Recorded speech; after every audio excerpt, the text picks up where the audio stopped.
이 혼란스러운 세상에 회색 지대가 나타난 것은 10년 전이었다. 이 현상은 전 세계 곳곳에서 무작위로 발생한다. 회색 지대에는 인류를 향해 일방적인 공격을 퍼붓는 수많은 몬스터들이 득실거린다. 그야말로 끔찍한 대학살이나 다름없다. 인류가 가장 자랑하던 강력하고 최첨단인 무기들조차 완전히 무용지물이 되어버렸다. 회색 지대의 던전 안에 너무 오래 머물면 서서히 돌로 변해 결국 죽게 된다. 게다가 빨리 제거하지 않으면 회색 지대는 계속 확장되어 결국 전 세계를 뒤덮을 것이다. 바로 그때 전문가라 불리는 선택받은 자들이 등장했다. 그들 중에는 궁수, 검사, 마법사가 있다. 이들은 모두 평범한 인간을 아득히 뛰어넘는 힘을 지니고 있다. 오직 전문가만이 회색 지대 안의 몬스터들을 물리칠 수 있다. 이들은 침략에 맞서기 위해 던전을 탐험하며 스스로를 강하게 만든다. 현재 도시는 혼란에 빠져 있다.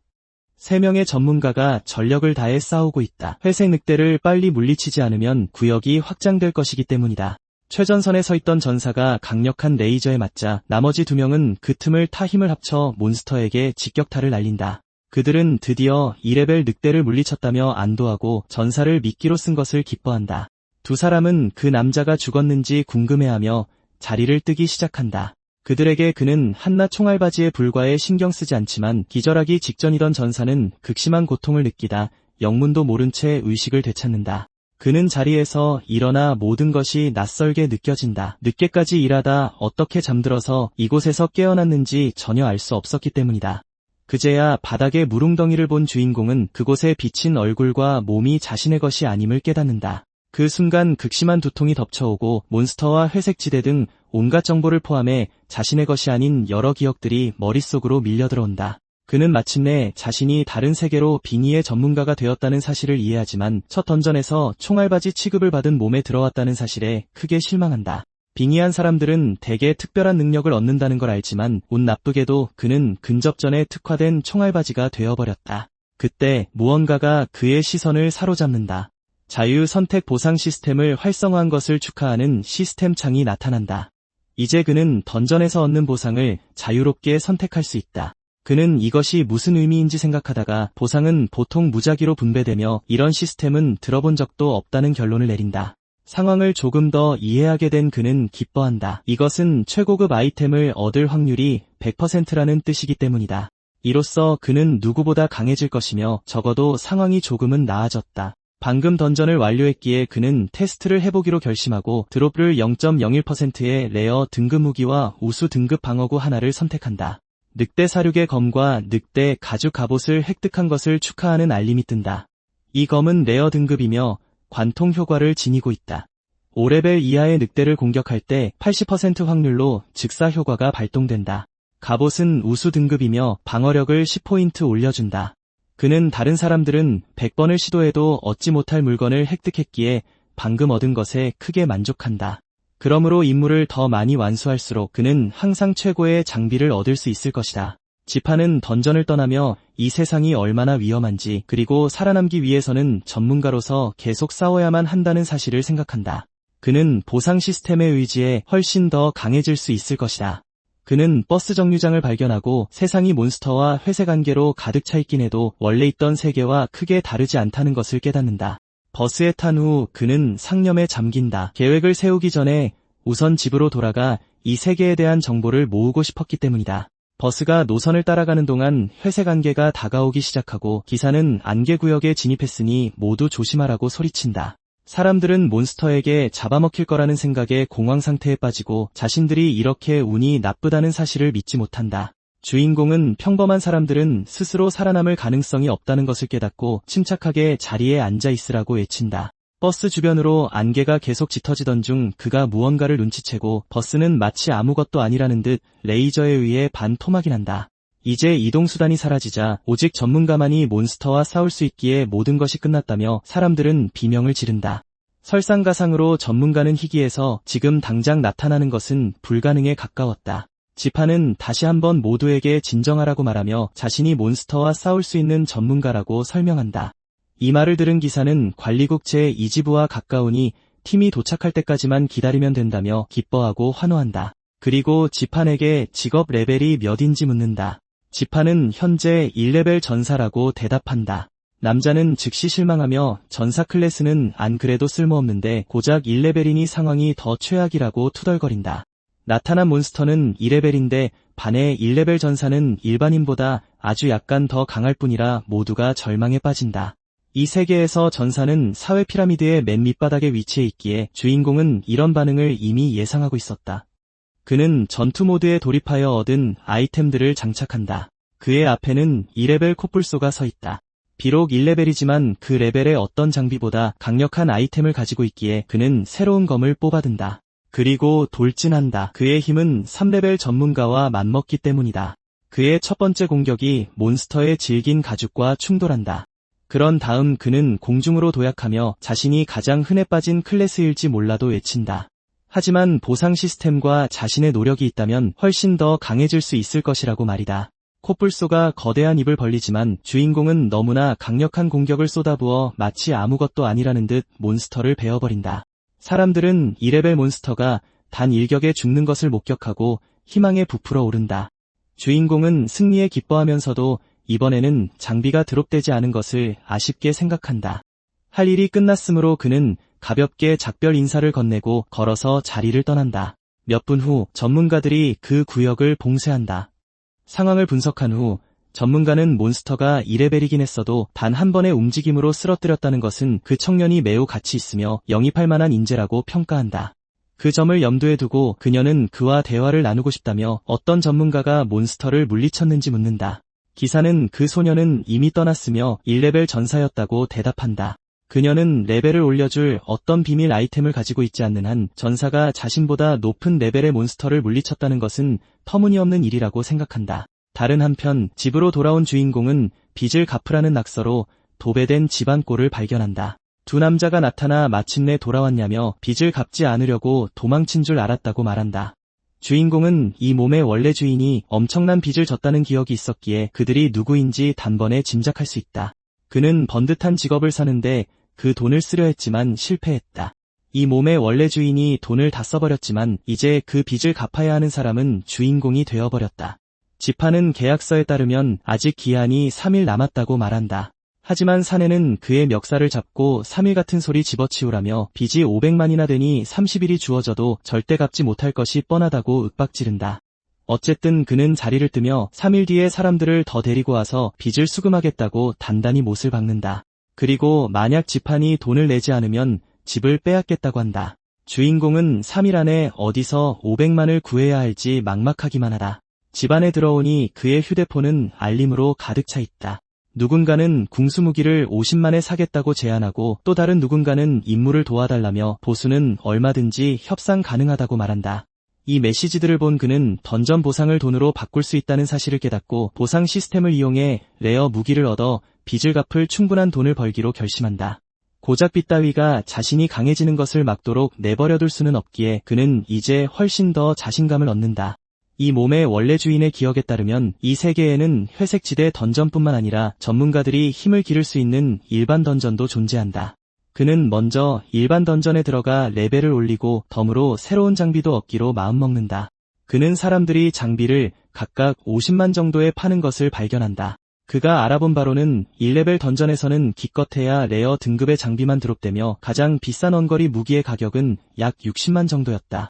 던전에는 하루에 한 번만 들어갈 수 있으며 3일로는 500만을 모으기에 턱없이 부족하다는 사실을 알게 되자 그의 걱정이 커진다. 반면 그는 자신이 직접 선택한 보상을 통한 좋은 장비라면 2레벨 몬스터도 단숨에 해치울 수 있는 충분한 힘을 줄 것이기에 좌절할 이유가 없다고 생각한다. 그러므로 3레벨 이상의 던전에 도전하는 것도 불가능한 일은 아니다. 그는 휴대폰을 내려놓고 잠시 누워 빚을 빨리 청산하기 위해 내일 당장 더 높은 레벨의 던전에 도전하겠다고 굳게 다짐한다. 다음 날 그는 던전들의 상황을 확인하기 위해 밖으로 나선다. 인류 거주지 중심부에서는 여러 명의 전문가들이 회색 안개를 치우고 있어 비교적 안전한 지역이다. 이는 도심에서 멀리 떨어진 던전일수록 훨씬 더 위험해진다는 뜻이기도 했다. 하지만 보상 또한 훨씬 더 두둑할 것이다. 지파는 2레벨 고독한 곰의 동굴 던전 입구를 발견했고 몇몇 전문가들은 그가 어제 죽었어야 할 총알바지라는 것을 알아본다. 그들은 새로운 던전을 클리어하기 위해 탱커가 필요하다고 그에게 말한다. 주인공은 3레벨 던전에서 운을 시험해보고 싶다며 관심 없다고 대답한다. 마음속 깊은 곳에서 그는 자신을 기꺼이 희생시키려 드는 쓰레기들과 팀을 맺어 같은 실수를 반복할 수 없다는 것을 잘 알고 있었다. 사내는 비웃으며 운이 좋았다면 애초에 전사 클래스를 얻지도 않았을 것이라고 말한다. 그래서 그는 지판에게 설거지나 할 수 있는 식당을 찾아보라고 제안한다. 그러지 않으면 살아남지 못할 테니까. 그 소녀 역시 주인공이 1레벨 던전에서 죽을 뻔했으면서 이제는 3레벨 던전에 도전하려고 한다며 그를 조롱한다. 그는 이 몸의 원래 주인이 얼마나 운이 없었는지 그 삶이 정말 비참했다는 것을 인정한다. 하지만 이제 보상 시스템이 있으니 행운은 항상 그의 편일 것이다. 그 남자는 지판에게 막대한 빚이 있어서 고레벨 던전에 모든 것을 걸고 있다고 믿으며 다시 그를 도발한다. 주인공은 점점 짜증이 치밀어 올라 자신이 빚진 돈에 비하면 내 놈이 내게 빚진 목숨값은 갚기 훨씬 더 힘들 것이라고 대꾸한다. 그들은 그게 무슨 뜻인지 의아해하며 입을 다문다.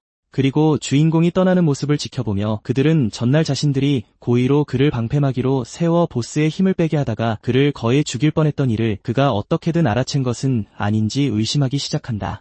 어쨌든 지판은 또 다른 3레벨 던전으로 향한다. 시스템은 그가 자신의 레벨보다 높은 던전에 도전하려 한다는 것을 즉시 감지하고 정말로 입장할 것인지 묻는다.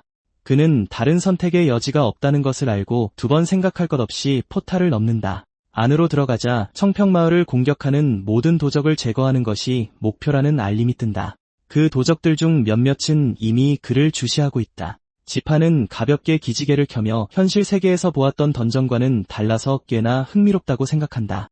원래 몸 주인의 기억에 따르면 이런 던전들은 저마다 다른 세계관과 그에 맞는 스토리를 가지고 있다. 프로들이 스토리의 지시에 따라 임무를 완수하기만 하면 던전을 통과하고 보상을 받을 수 있다. 그 순간 더 많은 사람들이 던전에 들어오며 3레벨 던전이니 이곳에 초보자는 없을 거라고 말한다. 그중 한 명이 모두에게 자신의 정보와 각자의 레벨을 보여달라고 요구한다. 나머지 4명은 자신들이 저격수 2명, 힐러 1명, 암살자 1명으로 구성된 3레벨 프로들이라고 소개한다. 지판은 무작위로 매칭되었음에도 불구하고 자신이 전사 역할을 맡으면 팀의 밸런스가 꽤 잘 맞는다는 것을 깨닫는다. 프로들은 1레벨짜리 인간이 있다는 것을 믿지 못하며 그토록 어린 나이에 죽고 싶어 환장했냐고 따져 묻는다. 그 소녀가 가장 분노하는데 누군가 자살하든 말든 상관없지만 그가 팀 전체를 구렁텅이로 끌고 가는 것은 원치 않기 때문이다. 특히나 파티의 유일한 탱커가 쓸모없는 1레벨이라는 점에 더더욱 폭발한다. 주인공은 비록 레벨은 낮지만 꽤 괜찮은 장비들로 그걸 메꾸고 있다고 설명한다. 유키아 씨는 놀라워하며 그가 무슨 재벌 2세라도 되냐고 묻는다. 저 장비 세트는 수십만 이상의 가치가 있고 3레벨 던전에 들어올 충분한 자격을 주기 때문이다. 지판은 그 말이 우습다고 생각한다. 만약 자기가 정말 재벌 2세였다면 자기 레벨보다 2단계나 높은 던전에서 목숨을 걸 리가 없을 테니까. 팀장은 암살자가 먼저 주변을 정찰하는 것을 시작으로 앞으로의 작전이 어떻게 진행될지 설명한다. 전투가 시작되면 탱커는 적의 공격을 자신에게 집중시켜야 한다. 그러고는 힐러가 주인공에게 집중할 것이라며 그를 안심시킨다. 지판은 어깨에 올려진 남자의 손을 치워내며 자신이 전사이긴 해도 적진 한가운데로 몸을 던지는 것은 좋아하지 않는다고 분명히 선을 긋는다. 그는 이 모든 수작이 그저 헛소리라는 것을 알고 있기 때문에 이렇게 말한 것이다. 이 몸의 원래 주인이 정확히 그 방식으로 고기 방패 노릇을 하다가 죽었기 때문에 목숨은 단 하나뿐이기에 그는 똑같은 실수를 반복하지 않을 것이다. 아라타니는 전사의 역할이 명백히 그것인데 저격수들이 최전방에 나서기를 기대하는 것은 말도 안 된다며 불쾌해한다. 지판은 생각 없이 돌진하는 것은 용기가 아니라 고기 방패처럼 구는 것이며 자신은 필요할 때만 전투에 참여할 것이라고 받아친다. 유키아 씨는 그가 책임을 지지 않겠다면 각자 알아서 싸우자고 말한다. 그리고 만약 다치더라도 힐러에게 어떤 치료도 받지 못할 것이라고 덧붙인다. 주인공은 어차피 치료 같은 건 받지도 못할 거라는 사실을 잘 알기에 오히려 잘 됐다고 대답한다. 그 순간 마을에 누군가 나타난다. 마을의 NPC가 도적대가 이미 불악 외곽 가까이에 접근했다고 그들에게 경고하러 온 것이다. 카운트다운이 시작되고 도적들이 점점 더 가까워져 마침내 마을로 진입한다.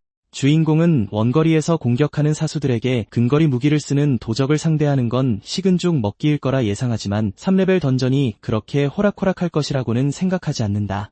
과연 그의 예상대로 호락호락하지 않았다. 도적들이 총격을 피하고 총알을 막아낼 수 있었기 때문이다. 그들의 반응 속도는 회색지대의 하급 몬스터들과 맞먹을 정도라 그는 그 스피드가 어처구니 없다고 생각한다. 프로들은 전략을 바꾸겠다고 소리치고 한꺼번에 쏟아지는 수많은 공격을 피할 방도는 없었기에 이번에는 총격이 명중한다. 지파는 도적들의 반응 속도는 빠르지만 방어력은 꽤 낮다는 사실을 눈치챈다. 도적 중 한 명이 등 뒤로 은밀히 다가와 방심하고 있던 힐러를 공격한다. 그 순간 지판이 나타나 검을 막아내고 도적을 뒤로 날려버린다. 그 남자는 받은 충격으로 자신의 검이 떨리는 것을 느끼고 당황하다가 결국 지판이 그 검을 반으로 쪼개버린다. 사수는 1레벨짜리 인간이 몬스터를 쉽게 죽일 수 있게 해주는 희귀 장비의 위력에 자신이 더 놀랐다고 인정한다. 하지만 지판은 이제 완전히 포위되었다. 그럼에도 그는 단 일격에 놈들을 죽일 수 있다는 것을 알기에 전혀 주눅 들지 않는다.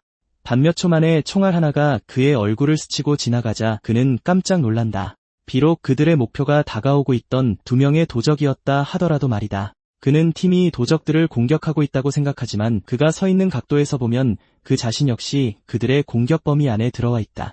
유키하시는 비웃음을 터뜨리고 그들은 모든 도적을 향해 쉬지 않고 사격을 재개한다. 일부 총알은 방어구에 막혀 피해가 줄어든다. 지파는 자신이 입고 있는 훌륭한 방어구가 아니었다면 이미 죽었을 것이고 전사 같은 소모품 캐릭터들은 몬스터의 손에만 죽는 것이 아니라 자신의 팀원들 손에도 죽어나간다는 사실에 분노가 끓어오른다. 그는 공격을 막아내며 대체 무슨 짓을 하는 거냐고 따져 묻는다.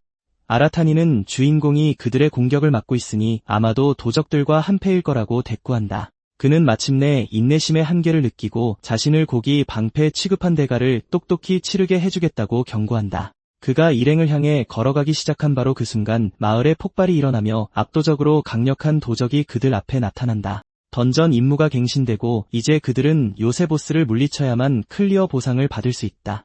이 도적은 다른 놈들과는 비교도 안 될 정도로 터무니없이 강력했고 팀 전체가 패닉에 빠져 다 끝장났다며 모두에게 일제히 공격하라고 소리친다. 총알은 보스에게 아무런 타격도 주지 못한 채 놈을 더 화나게 만들 뿐이었고 이 모습은 우연히도 지판의 시선을 끈다.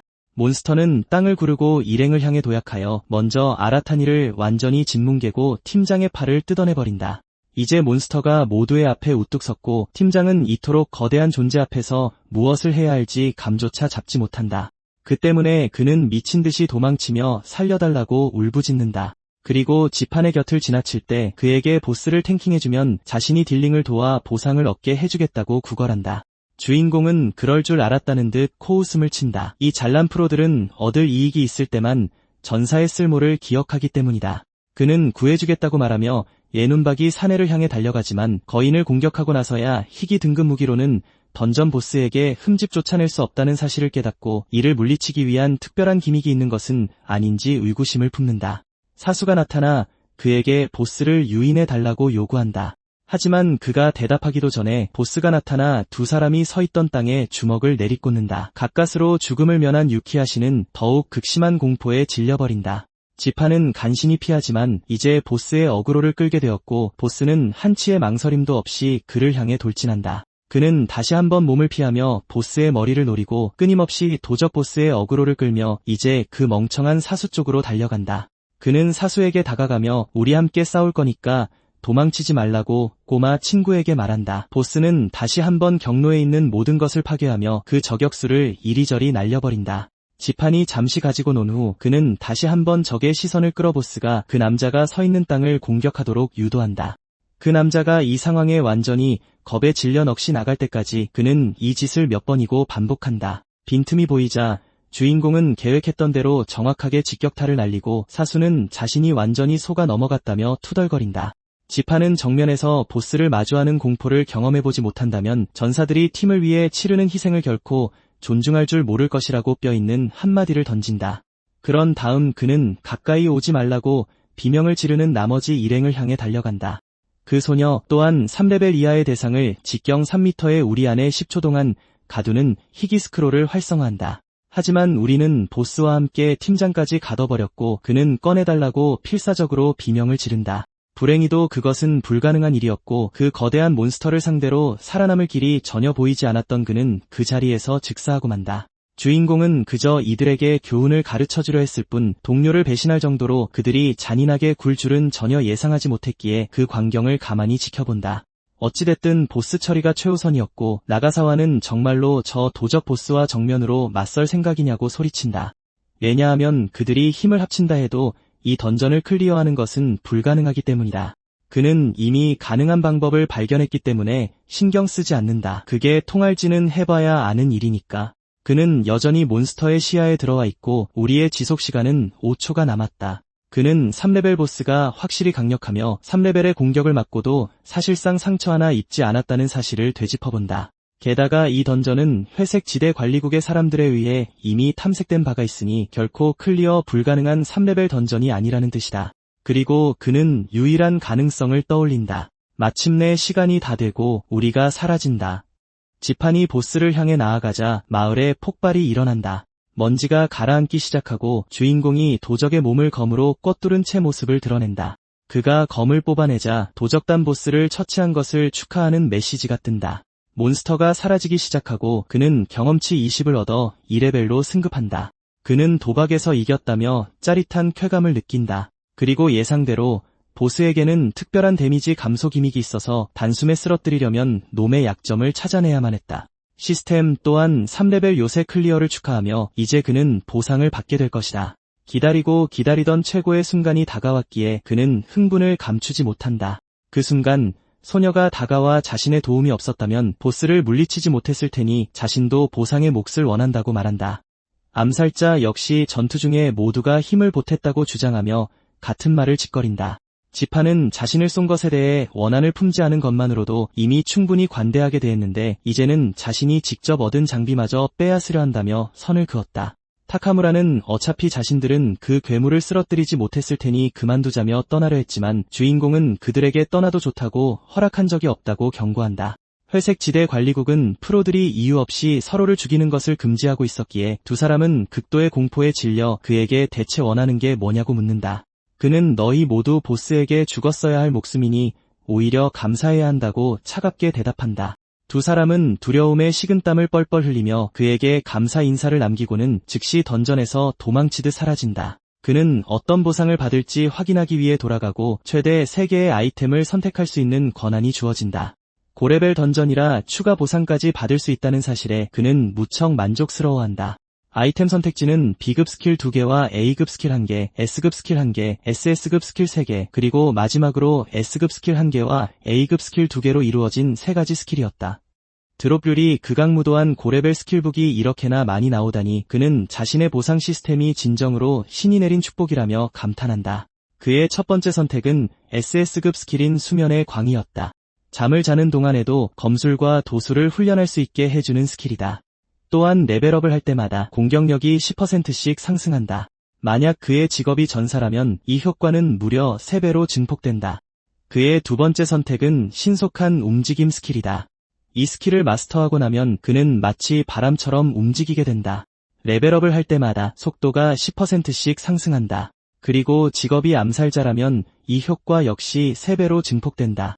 암살자였다면 최고의 보너스를 받았을 거라는 사실을 그도 잘 알고 있다. 하지만 그렇다 하더라도 전사 역시 이 스킬을 아주 유용하게 활용할 수 있다. 어차피 보스에게 쫓기는 건 훨씬 더 위험한 일이었으니 더 빠른 속도를 갖추는 건 더할 나위 없는 강점이 될 것이다.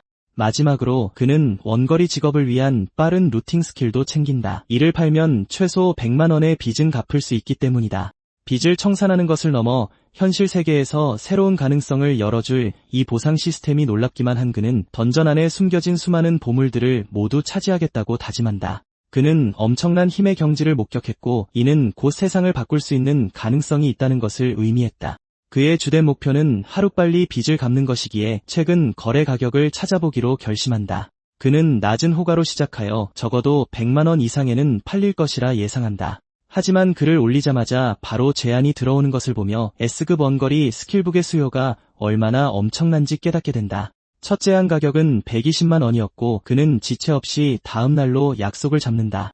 자리를 떠나며 그는 오늘 밤 꿈속에서 수련 스킬의 효과를 직접 시험해보기로 마음먹는다. 아파트로 돌아온 그가 잠이 드는 바로 그 순간 스킬이 발동되었고 눈앞엔 아무것도 보이지 않았지만 그는 전혀 다른 어딘가에서 눈을 뜬다.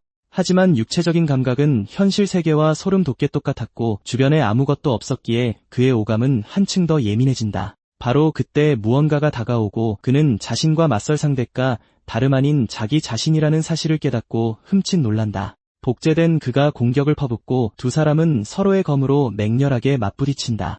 그는 반격을 가하며 이 모든 생생한 현실감에 매료되다 마침내 상대를 반으로 베어버리는 데 성공한다. 이제 그는 진정으로 강해진다는 것이 곧 자신을 뛰어넘는 것임을 가슴 깊이 깨닫는다. 다시 한번 또 다른 복제인간이 나타나고 끊임없이 수많은 자신들이 쏟아져 나오기 시작한다. 그는 모두 한꺼번에 덤비라며 한 놈씩 차례차례 없애주겠다고 도발한다. 한편 HC 회색지대 작전관리본부에서는 최근 사건들의 위치를 분석하고 있었고 부국장은 회색 안개를 흩어지게 하기 위해 관리부의 엘리트들을 파견했다고 설명한다. 그럼에도 불구하고 그는 베테랑들에게 사태가 발생할 경우를 대비한 대책이 있는지 묻는다. 로즈는 누군가 최근 회색지대에서 발생한 돌발 사건을 막아내는 데 성공했다며 엄청난 발견을 했다고 대답한다. 소속이 없는 프로들이 이처럼 부서의 사건 해결을 가끔 돕는 건 그리 드문 일이 아니었다. 그래서 부국장은 그게 뭐 그리 놀라운 일이냐고 되묻는다. 그녀는 이번엔 다르다고 설명하며 방화범을 생포해 신문한 결과 종말의 눈의 수장인 예언자가 자신의 신탁에서 이 인물을 전혀 예측하지 못했다는 사실을 알아냈다고 말한다. 다시 말해 예언자의 흠결없는 예언에서 처음으로 빈틈을 발견한 것이다. 류추는 이 인물이 예언자의 예지력을 깰 수 있는 결정적인 열쇠가 아닐지 의문을 품으며 그를 찾을 수 있는지 묻는다. 그녀는 버스가 이동한 경로를 따라 주거지역을 수색하도록 조치를 취해 두었으며 모두가 그를 곧 찾아내길 바라고 있다고 설명한다. 다음날 아침 지파는 잠에서 깨어나 밖으로 나선 후 꿈속에서 수련하는 동안 밤새도록 수백 명의 자신과 싸우는 것이 얼마나 끔찍하게 지치는 일인지 곱씹는다. 그는 과연 이 훈련이 조금이라도 효과가 있었는지 의구심을 품는다. 하지만 마스터한 스킬들을 확인했을 때 던전에서 얻은 다른 두 스킬은 레벨 1인 반면 자신의 기본 검술은 무려 레벨 3에 도달했음을 깨닫는다. 단 하룻밤 만에 검술이 레벨 2에서 레벨 3으로 올랐다는 사실에 그는 경악을 금치 못한다. 이로 인해 에너지 소모가 더 커진다는 걸 알고 있지만 어쨌든 그저 잠을 자는 것만으로도 계속해서 레벨을 올릴 수 있게 되었다. 얼마 후 약속 장소에 도착한 그는 저 덩치 큰 사내가 스킬을 사려는 사람인지 궁금해한다. 남자가 자리에서 일어나 그에게 스킬북을 파는 사람이 맞는지 묻는다. 주인공은 인벤토리에서 스킬북을 꺼내면서도 먼저 돈부터 지불하라고 요구한다. 남자는 돈을 송금하며 고작 레벨 2짜리 전사가 S급 스킬북을 드롭하다니 믿을 수 없을 정도로 운이 좋았다며 놀라움을 감추지 못한다. 입금된 금액이 80만 원인 것을 확인한 주인공은 분명 120만 원에 합의했는데 이게 무슨 짓이냐고 따져 묻는다. 남자는 돌연 권총을 빼들고는 낄낄거리며 하찮은 전사 나부랭이가 그렇게 비싼 값에 스킬북을 팔아먹을 이유가 없지 않냐며 총에 맞기 전에 순순히 내놓으라고 협박한다. 다음 순간 골목길에 폭음이 울려 퍼지고 광인의 목을 틀어진 주인공은 하찮은 전사라고 불리는 게 무척 거슬린다며 고작 레벨이지만 레벨 4 따위는 가뿐히 짓밟아줄 수 있다는 걸 이제 믿겠냐고 싸늘하게 묻는다. 남자는 두 번 다시 전사를 얕보지 않겠다고 다급하게 대답하려 했습니다. 지파는 그를 놔주며 당국이 개입해 골치 아파지는 건 사양이라고 경고하고는 당장 남은 돈을 보내라고 명령한다.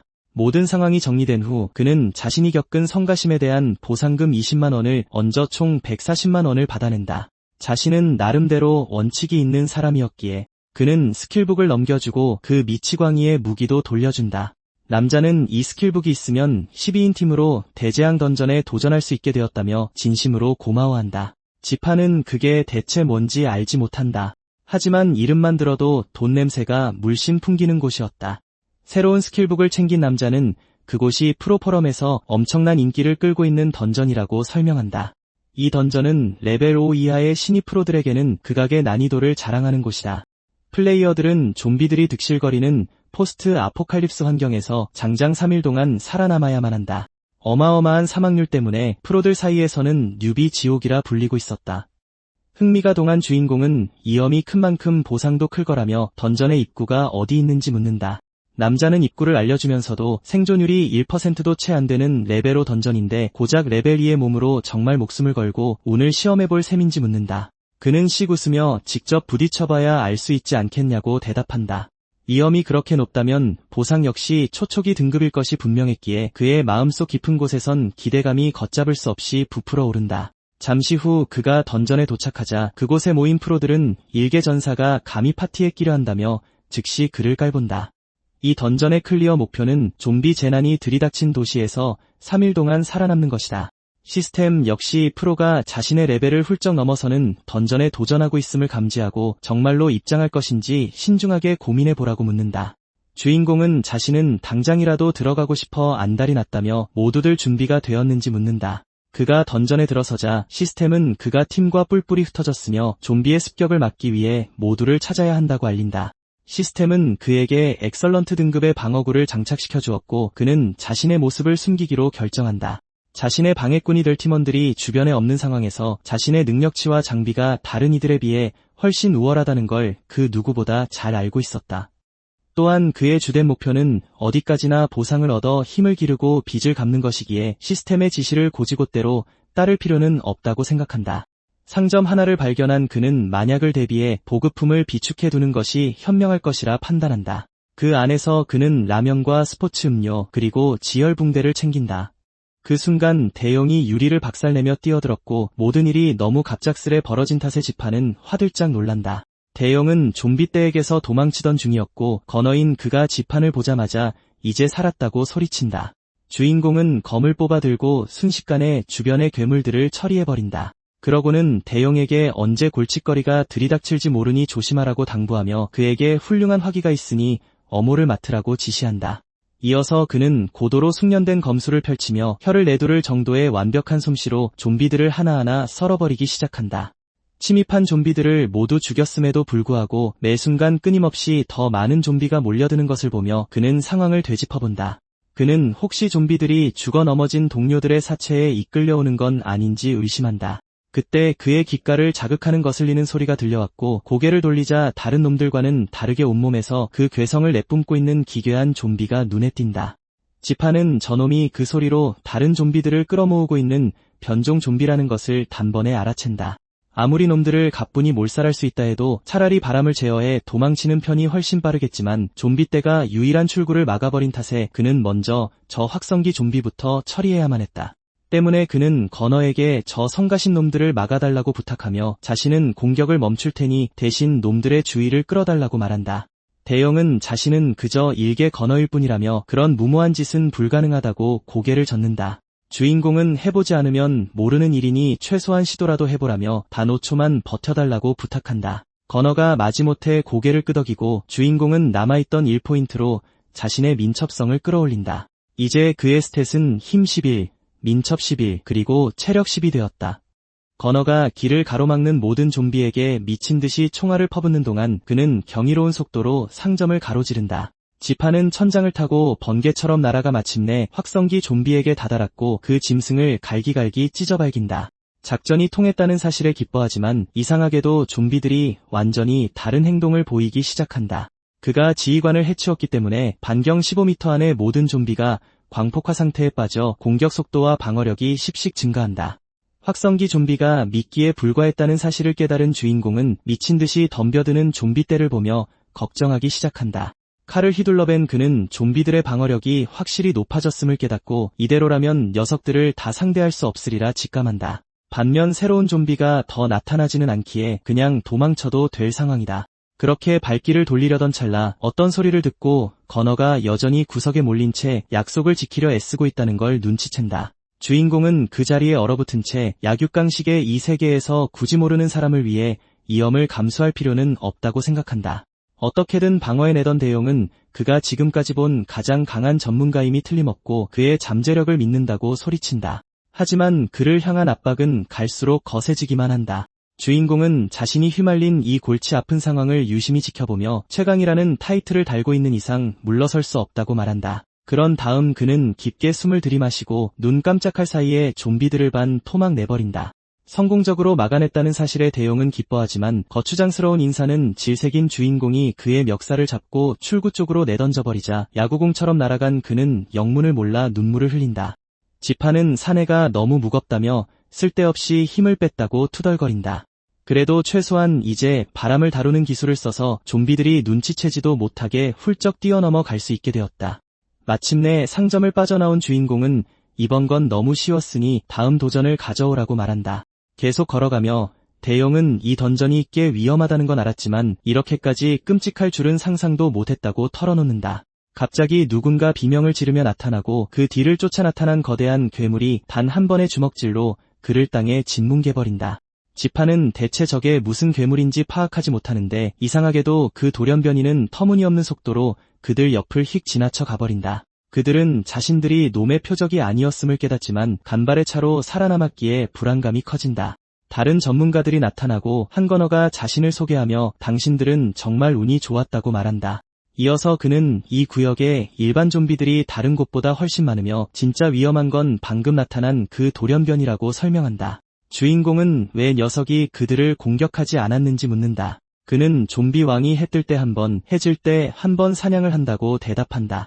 그 두 번의 시간 동안 감염자 없이 고립된 방에 숨어 있으면 보통은 감염을 피할 수 있다.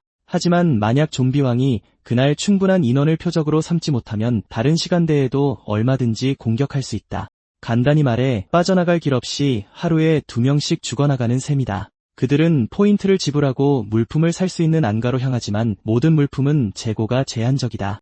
그는 물이 가장 비싼 품목이라는 점을 이상하게 여기며 식수가 이 던전에서 가장 구하기 힘든 자원인지 의아해한다. 한 남자가 그에게 수도꼭지를 만지지 말라고 경고하며 물을 원하면 다른 층으로 가야 한다고 방 안에 물은 몹시 오염되었다고 말한다. 지파는 알겠다고 대답한 뒤 남자가 뭘 쳐다보고 있는지 묻지만 남자의 반응이 묘하게 느리다는 것을 눈치챈다. 그제야 그는 싱크대 안에서 검은 뿌리가 나타난 것을 보고 깜짝 놀라며 조금 전 시체에서도 그 뿌리를 봤던 기억을 떠올린다. 그가 다른 사람들과 합류하자 포인트 순위표와 교환소가 보이며 포인트는 감염자를 제거해서 얻을 수 있다. 플레이어마다 가지고 있는 포인트가 다르고 전날 어떻게 다쳤는지 이야기하는 와중에 어떤 이들은 도시락 하나 살 포인트조차 간당간당하다. 주인공은 재고의 절반을 차지하겠지만 물 10병을 가져가도 되는지 묻는다. 근접전 전사라서 물 소비량이 엄청나기 때문이다. 전문가들은 그렇게 많은 포인트를 낭비하다니 미쳤냐고 물으며 이런 던전에서는 전사가 제일 먼저 죽는 법이라며 그를 조롱하기까지 한다. 도발의 격분한 대용은 지판이 자기가 본 가장 강력한 전사라는 사실을 똑똑히 밝힌다. 시아오는 마침 잘 됐다며 전사들은 방어에 능하니 오늘 밤 경비는 주인공이 서게 될 거라고 말한다.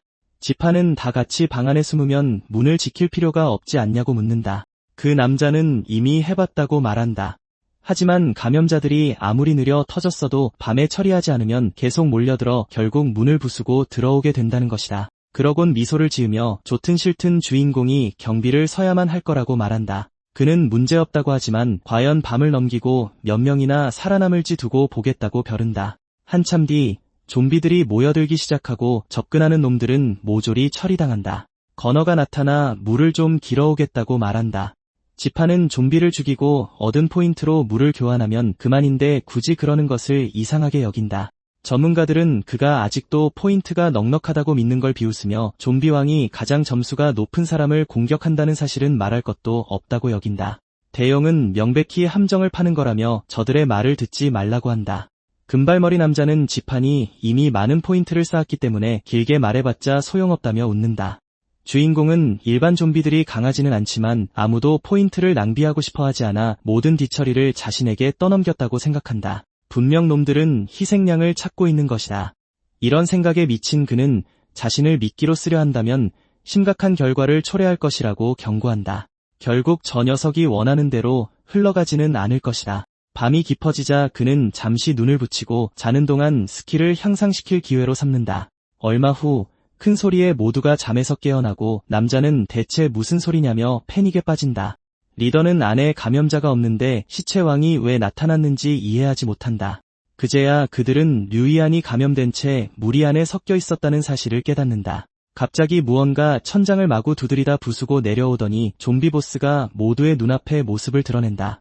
전문가들은 대부분의 좀비를 처리한 게 주인공이니 그가 당장 죽을 거라 확신하며 안도한다. 하지만 그들의 기쁨은 오래가지 못한다. 건어의 머리가 날아가 괴물에게 잡아먹히며 결국 포인트와는 아무 상관이 없다는 사실이 증명되었기 때문이다. 그는 이미 이 사실을 알고 있었다. 처음 들어왔을 때 이미 최고 점수를 가지고 있었는데도 시체왕은 그를 보고도 공격하지 않고 뒤에 있던 녀석부터 끝장냈기 때문이다. 다른 한편으로 그는 좀비왕이 몸속에 검은 뿌리가 있는 사람들을 표적으로 삼는다는 사실을 깨닫는다. 그는 뿌리를 뽑아 들고는 시체왕이 최고 득점자를 공격하는 게 아니라 식수대와 연결된 사람들을 표적으로 삼는 것이라고 말한다. 그는 시체왕이 식수대와 관련된 자들을 노린다고 다시 한번 강조한다. 전문가들은 그의 말을 믿지도 않고 그가 그걸 어떻게 알아냈는지도 이해하지 못한다. 주인공은 그들이 아직도 알아차리지 못했다는 사실에 기가 막힐 지경이다. 처음에 플레이어들은 그저 물을 조금이라도 더 교환하려고 악착같이 포인트를 모았다. 포인트가 다 떨어지고 나서야 위험을 무릅쓰고 식수대에 손을 대기 시작했던 것이다. 결국 그들은 자신들이 어떻게 표적으로 선택되었는지조차 몰랐다. 주인공은 이 연관성에 대해 아직 확신할 순 없지만 안전을 위해 통로를 잘라버리기로 결정한다. 괴물은 즉시 돌진하며 그를 공격하려 든다. 시체 왕이 광분하자 사람들은 미친 듯이 도망치기 시작한다. 주인공은 자신이 놈을 유인할 테니 모두 식수대에서 떨어져 있으라고 외친다. 보스가 다시 나타나고 지파는 괴물을 좁은 복도로 유인해낸 것이 아주 좋은 판단이었다고 생각한다. 놈이 제 아무리 강력해도 지형 탓에 움직임이 제한될 것이기 때문이다. 괴물이 선제 공격을 날리지만 지판이 더 빠르게 움직여 먼저 검을 꽂아 넣는다. 하지만 공격이 거의 먹히지 않아 그는 뒤로 물러설 수밖에 없게 된다. 좀비왕이 쉴 새 없이 공격을 퍼붓는 동안 계속 뒷걸음질 치던 그는 이 괴물이 압도적인 힘을 가졌으며 정면 대결은 무의미하다는 사실을 깨닫는다. 그래서 그는 다른 곳으로 이동하며 반보의 거리를 유지한다. 좀비가 주먹을 날리려 하자 그는 가볍게 피하고 이곳은 전사의 구역이라고 선언하며 최후의 일격을 가할 준비를 한다. 시체왕은 가만히 기다리다 맨손으로 그 검격을 막아낸다. 주인공은 괴물이 자신의 공격을 예측했다는 사실에 깜짝 놀란다. 설상가상으로 놈이 뿜어내는 강렬한 힘을 느낀 지파는 심상치 않은 일이 벌어질 것임을 직감하고 몸을 숨기기 위해 황급히 뒤로 물러난다. 바짝 쫓아오던 괴물이 갑자기 눈먼 것처럼 행동하는 것이 그는 이상하게 느껴진다. 상황이 이해되지 않지만 들어간 방을 수색하던 중 난데없이 시체왕이 나타나 벽을 박살내버린다. 괴물의 시야에서 완전히 벗어났는데도 발각되다니 대체 무슨 일이 벌어지고 있는 건지 도무지 이해할 수가 없다. 그가 이 말을 내뱉자마자 좀비 한 마리가 뒤에서 덮쳐오지만 단칼에 베어버린다. 그러자 시체왕은 다시 한번 방향 감각을 잃고 사방을 두리번거린다. 주인공은 왜 괴물이 어떨 때는 눈이 달린 것 같고 어떨 때는 눈이 먼 것처럼 구는지 이해하기 시작한다. 간단히 말해 감염자들이 녀석의 눈 역할을 하고 있었던 것이다. 그렇다면 놈의 눈을 전부 제거해버리기로 마음먹는다. 그는 눈앞에 보이는 모든 것을 죽이기 시작하며 시체 왕의 시야를 제한한다. 적의 시야를 망가뜨리자 한결 안도감이 든다. 태양이 떠오르기 시작하고 갑자기 모든 수도꼭지에서 물이 넘쳐 흐르기 시작한다. 지판이 혼란스러워하는 사이 전문가들이 수많은 좀비떼에 쫓겨 도망치기 시작하고 사방으로 넘쳐 흐르는 물속에서 새로운 괴물들이 태어난다. 그는 마침내 던전 안의 좀비들이 아무것도 없는 곳에서 태어난 게 아니라는 사실을 깨닫는다. 놈들은 건물 전체의 하수 시스템을 이용해 끊임없이 좀비를 만들어내고 있었던 것이다. 무리말도 안 되게 비싼 것도 당연했다. 자원이 부족해서가 아니었다. 이런 상황은 플레이어들이 하수와 접촉하게 만들어 결국 좀비로 변하게끔 강제한다. 그래서 그는 두 사람에게 이 건물의 전자 제품을 아직 사용할 수 있는지 묻는다. 그들은 방 안에 불이 여전히 켜져 있으니 가능할 거라고 대답한다. 그는 상황을 해결할 열쇠를 찾았다며 반드시 시체왕을 파멸시키겠다고 설명한다. 엘리베이터가 아직 작동하고 있기 때문에 전기가 들어온다는 것을 알고 있다. 그런 다음 그는 던전을 클리어할 방법을 찾을 수 있다고 확신하며 달린다. 우선 시체왕은 앞선 지형을 정찰하기 위해 일반 좀비들에게 의존한다.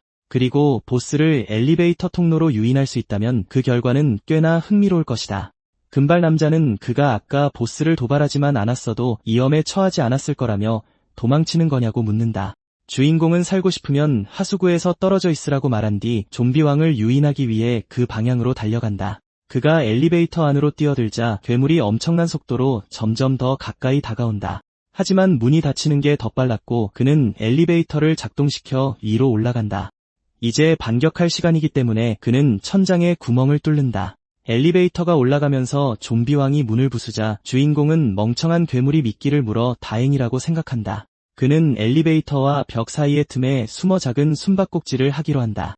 하지만 빨리 위로 올라가지 않으면 시체왕에게 잡히고 말 거라는 걸 알고 있다.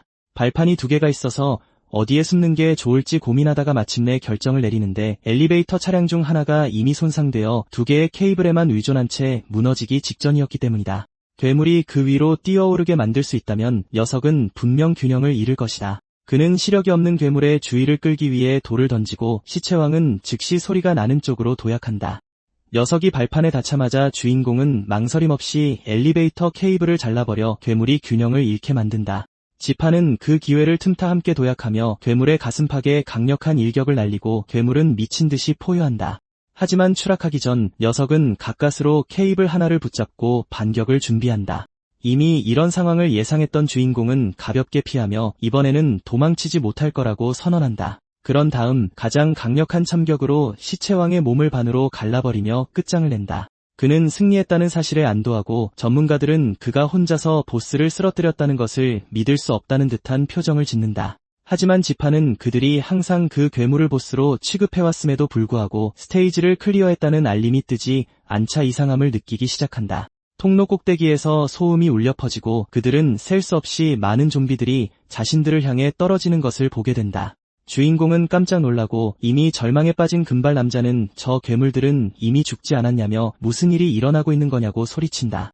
좀비들이 계속해서 그를 붙잡으려 하자 주인공은 단순히 시체왕을 죽이는 것만으로는 게임이 끝나지 않는다는 것을 깨닫는다. 그는 하수구물, 사방에서 나타나는 좀비들, 그리고 시체왕까지 지금까지 일어난 모든 일들을 생각한다. 모든 것을 고려한 끝에 그는 좀비 변이의 진짜 원인이 하수구의 근원지에 있다고 결론 내린다. 주인공은 혼자서 지하로 갈 테니 두 사람에게는 떠나라고 말한다. 그러고 나서 한참을 걸어 뿌리로 완전히 뒤덮인 곳에 도착한다. 그의 예상대로 그곳에는 진짜 보스가 자리 잡고 있었다. 그리고 이제 그는 이 녀석을 쓰러뜨리면 던전을 완벽하게 클리어할 수 있을 거라고 확신한다. 그는 이 괴물을 무찌르기만 한다면 던전을 완벽한 성적으로 끝낼 수 있을 거라고 자신한다. 진짜 보스가 첫 공격을 가해오고 지파는 비록 공격을 피하긴 했지만 방안이 좀비들로 채워지고 있다는 것을 깨달으며 협공에 갇힌 지금 더 가까이 다가갈 틈을 찾아야 한다고 생각한다. 그는 자신을 공격하는 촉수를 피하며 달리다가 도망칠 공간이 점점 줄어들고 있다는 것을 깨닫는다. 촉수가 기어코 그의 발을 붙잡아 그를 좀비들 쪽으로 내동댕이 친다. 지파는 불안감을 느끼며 빠져나가기 위해 눈앞의 모든 것을 베어내기 시작한다. 그는 이대로 가다가는 조만간 구석에 몰리게 될 것이란 걸 알고 있다. 그러므로 가능한 한 빨리 장벽을 돌파할 방법을 찾아야 했고 그제야 방 안에서 무언가를 발견한다. 그것은 배전함이었고 그를 가장 놀라게 한 것은 여전히 전기가 통하고 있다는 사실이었다. 이 괴물이 하수구와 뿌리를 자신의 혈관처럼 사용한다면 그 혈관을 이용해 녀석을 죽일 수도 있을 터였다. 그는 그 생각을 품고 괴물을 도발하며 배전함 쪽으로 나아가고 뿌리가 자신을 향해 뻗어오는 것을 보며 녀석이 미끼를 물었음을 확인한다. 그는 공격을 막아냄과 동시에 전선을 붙잡고 망설임 없이 전기가 흐르는 선을 괴물의 뿌리를 향해 내던진다. 그로 인해 보스는 고통스럽게 비명을 지르고 좀비들까지 감전된다.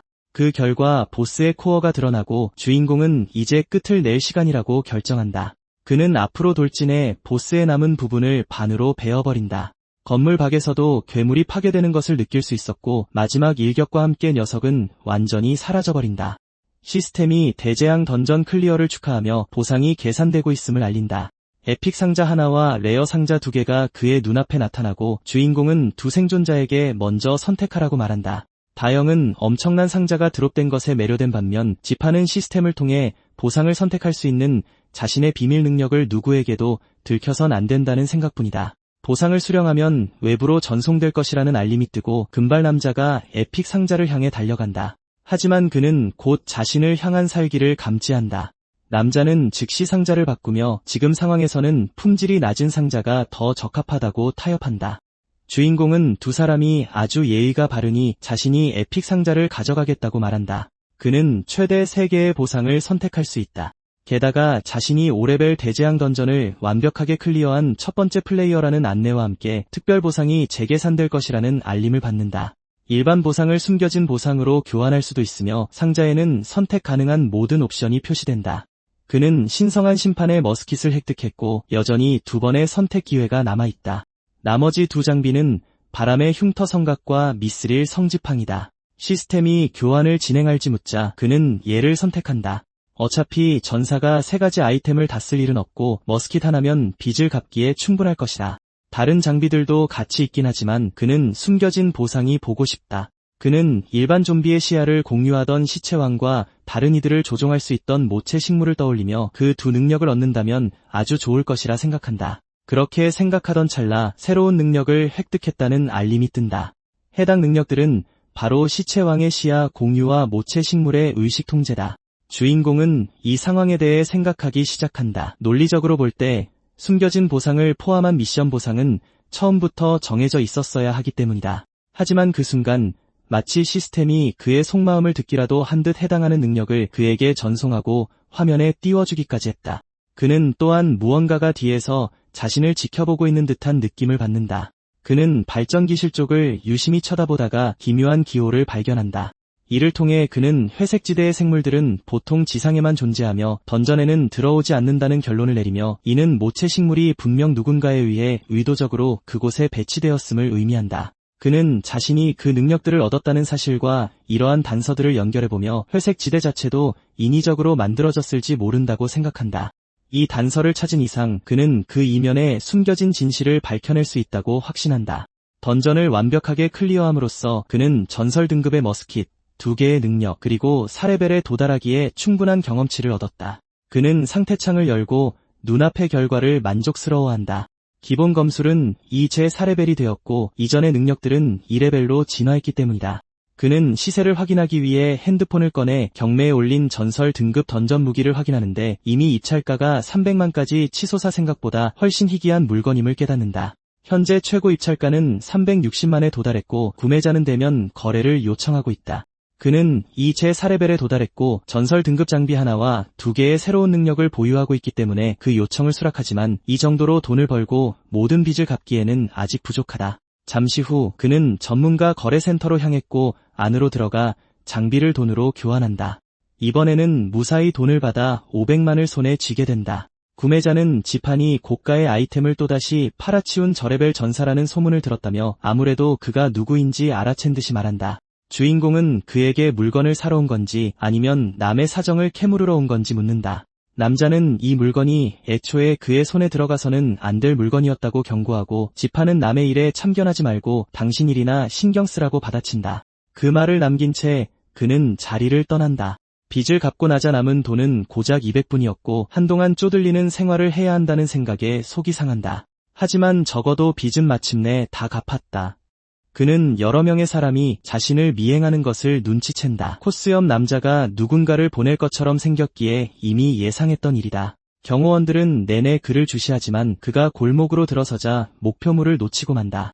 건물 꼭대기에 서서 두 바보를 내려다보던 주인공은 최상급 장비를 계속해서 구해와 파는 저레벨 전사는 확실히 엄청난 이목을 끌 수밖에 없다고 결론 내린다.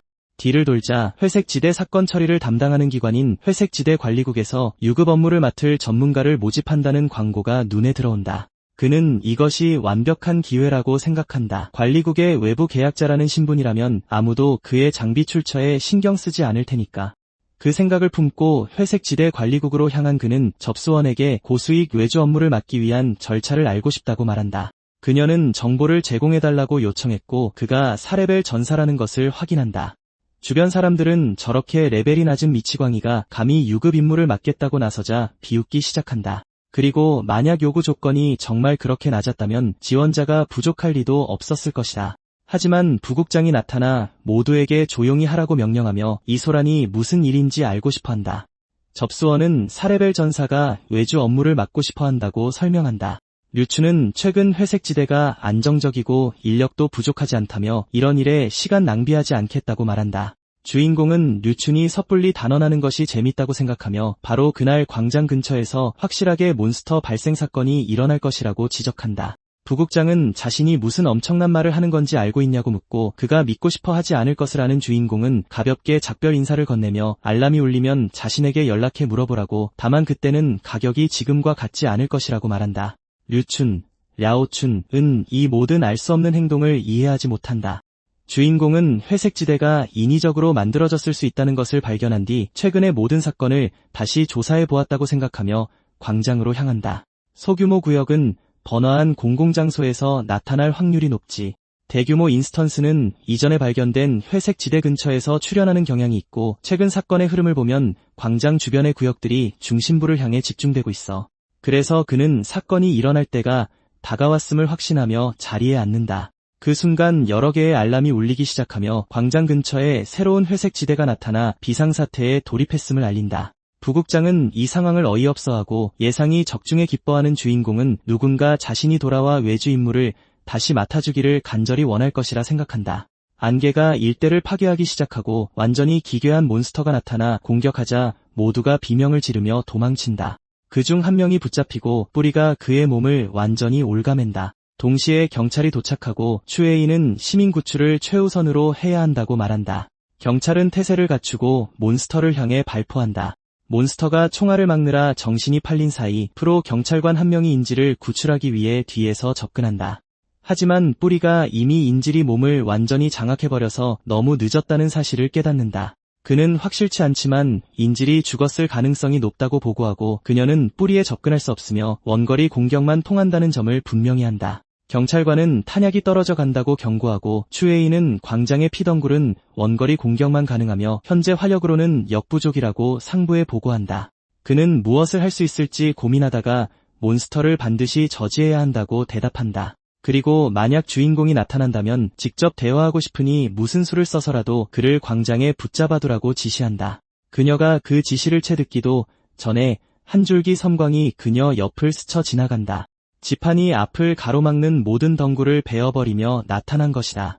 특수 총알로도 덩굴 껍질에 생채기조차 내기 어려웠는데 그 검이 단 한 번의 일격으로 덩굴을 베어내자 경찰들은 놀라움을 금치 못한다. 그녀는 주인공에게 다가가 정체를 물으며 여긴 위험하고 회색 지대 관리국의 작전에 방해가 될 것이라고 경고한다.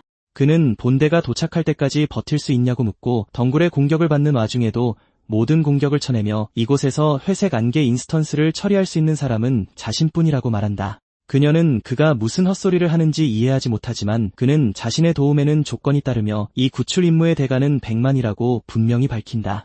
게다가 사건 이후 자신을 최고 지급 단가의 외부 전문가 공식 명단에 올려야 한다는 조건도 덧붙인다. 무전을 통해 부국장은 몬스터가 최소 8레벨이며 사람들을 구출하려면 적어도 완전한 한 팀이 필요하다고 경고한다. 그래서 부국장은 실패할 경우 주인공이 그 결과를 책임질 것인지 묻는다. 그는 드디어 이선과 대화하게 되었다는 사실을 알아채지만 그들이 여전히 자신의 말을 믿지 않는다는 것을 깨닫는다. 그럼에도 그는 상관없다고 말한다. 실패하면 자신의 목숨으로 갚으면 되기 때문이다. 반면에 성공한다면 단지 돈만 바라는 것이 아니니 관리국에서 자신을 정중하게 초빙해야 할 것이라고 덧붙인다.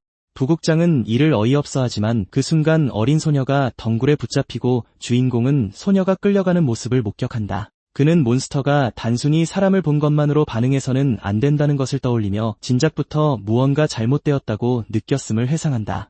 마치 누군가 녀석의 탐지 범위 안에 들어간 것 같았다. 그는 이를 직접 시험해보았고 땅속에서 무언가가 움직이고 있다고 확신했기 때문이다. 그래서 그가 처음 나설 때 바람을 다루는 기술을 사용해 최대한 조심스럽게 움직이려 했던 것이다. 어쨌든 그는 소녀를 구하기 위해 나서며 시야 공유 스킬을 사용한다. 예상대로 땅속에서 몬스터들이 움직이고 있다.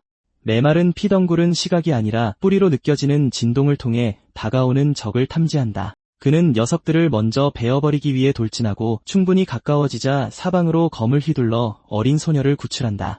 그런 다음 단계로 넘어가 붙잡힌 다른 인질들을 모두 구출하고 몬스터를 완전히 처치한다. 겁에 질린 어린 소녀는 엄마에게 달려가고 그가 모든 것을 너무 쉽게 해내는 모습을 본 경찰관은 주인공이 정말 군인이 맞는지 묻는다. 한편 광장에서 일어난 모든 일을 지켜본 부국장은 침묵을 지키고 지파는 이제 관리국이 약속을 지킬 차례라고 말한다. 그가 약속을 지킬 시간이라고 다시 한번 강조하자 슈에이가 허락을 내리고 한 경찰관이 주인공에게 다가가 100만이 든 카드를 건넨다. 관리국 또한 그를 최고 지급 단가의 외부 전문가 공식 명단에 올린다. 그는 이제 던전을 더 쉽게 탐험할 수 있게 되어 기분이 좋아진다. 그런 뒤 그는 떠나겠다고 말하며 필요한 게 있으면 부르기만 하라고 덧붙인다.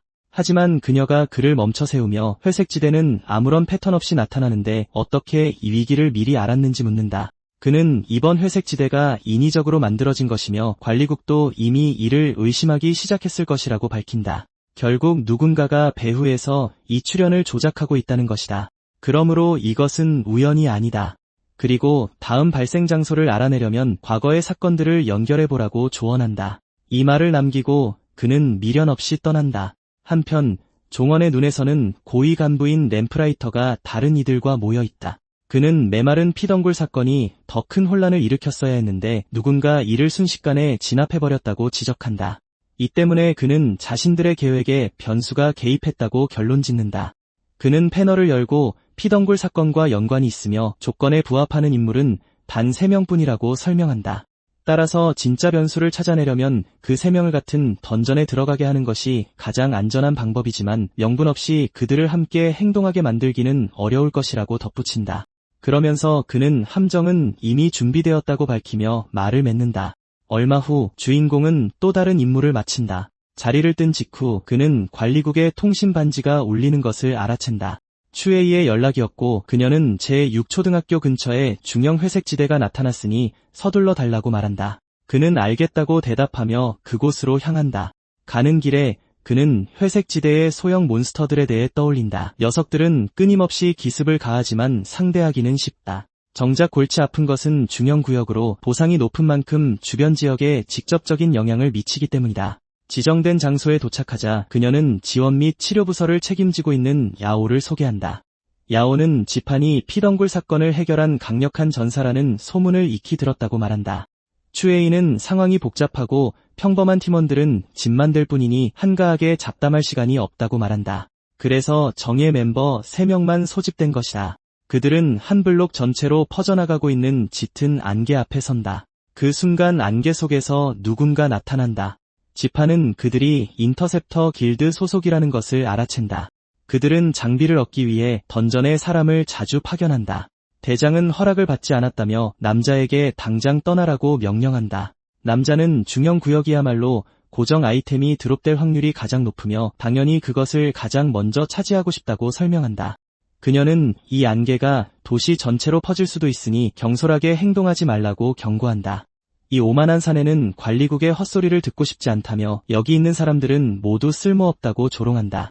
그녀가 분노하기 시작하자 지판이 그녀의 팔을 잡고 진정시킨다. 저 남자의 실력을 먼저 지켜볼 수 있기 때문이다.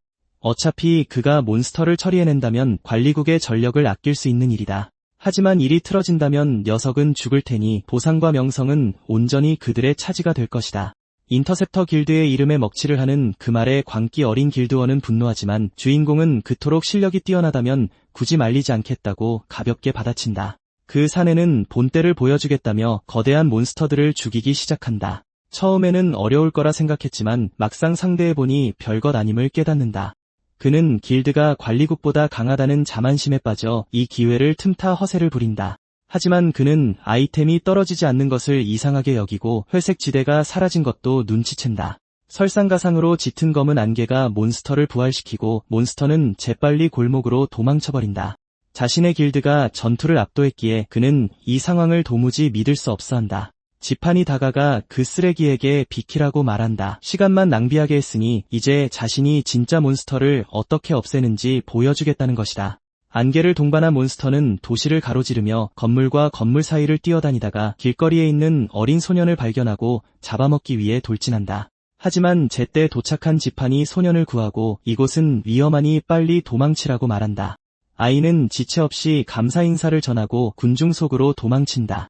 주인공은 몬스터의 첫 공격을 막아낸 뒤 녀석의 각기 다른 부위를 타격하기 위해 바짝 파고든다. 하지만 그러던 중 그는 이상한 점을 발견한다. 껍질과 복부를 때렸는데 심지어 앞다리까지도 촉감이 완전히 똑같았던 것이다. 게다가 몬스터의 움직임도 이상하리만치 둔하다. 껍질이 파괴 불가능한 수준도 아니며 전투 중 급소를 맞는 것도 피하지 않는다. 그의 첫 번째 의심은 이 몬스터가 진짜 살아있는 생명체가 아니라는 것이다. 녀석이 다시 공격해오자 그는 검으로 막아낸 뒤 강력한 일격을 날려 몬스터를 날려버린다. 그는 상황이 골치 아파졌다고 느끼지만 최우선 임무는 민간인 대피다. 그래서 그는 팀에게 군중을 통제하라고 지시하고 팀원들은 부상자가 먼저 치료를 받을 수 있도록 우선순위를 정하며 사람들을 대피시키기 시작한다. 인터셉터 길드는 관리국이 바쁜 틈을 타이를 몬스터에게 막타를 날릴 기회로 삼는다. 슈에이는 아직 학생들도 대피하지 못했는데 그들이 미쳤다고 생각한다. 하지만 그 산에는 치명타를 날리는 사람이 보상을 차지하게 되므로 사람들을 구하는 것 따위는 신경 쓰지 않는다. 그리하여 그는 몬스터가 바닥에 무방비 상태로 쓰러져 있는 틈을 타 전력을 다해 공격한다. 공격을 마친 후 그는 이제 보상이 자신들의 것이라 믿고 환호한다. 하지만 괴물은 또다시 기묘한 초록빛 안개를 뿜어냈고 머리가 박살났는데도 되살아나는 모습의 일행은 공포에 질렸습니다. 지판이 다가가 그 남자가 괴물에게 또 속아 넘어갔다며 실수해서 배우는 게 전혀 없다고 꼬집습니다. 괴물이 회색 덩굴을 뻗어 땅을 가로질러 그를 향해 다가오지만 지판은 그저 검을 들어 땅에 내리꽂을 뿐입니다. 그러고는 자신을 향해 날아오는 모든 공격을 튕겨냅니다. 곧이어 일행은 괴물이 감쪽같이 사라진 것을 눈치채고 지판은 그 딱정벌레가 진짜가 아니라는 결론을 내립니다. 셀 수 없이 많은 작은 딱정벌레들이 뭉쳐 만들어진 몸체였던 겁니다. 껍질 속에 벌레가 숨어 있다기보다는 이 벌레들 자체가 껍질을 이루고 있는 것에 가깝습니다. 껍질이 부서지자마자 녀석들은 뿔뿔이 흩어져 도망칩니다. 더 약한 먹잇감을 발견하면 다시 뭉쳐서 새로운 거대 딱정벌레를 형성하는 거죠. 이 벌레들이 어디로 향하는지 알아내기 위해 지판은 시야 공유 스킬을 사용합니다. 주변 동물들과 시야를 연결한 그는 무리를 이끄는 지휘관 벌레인 작은 녀석의 위치를 단숨에 찾아냅니다. 그는 거만한 대장에게 다가가 벌레를 베어버립니다. 검격이 대장의 머리카락을 스치고 지나가는 바람에 머리가 거의 벗겨진 대장은 공포에 떱니다. 이 공격으로 우두머리가 제거되자 무리는 통제력을 잃기 시작합니다.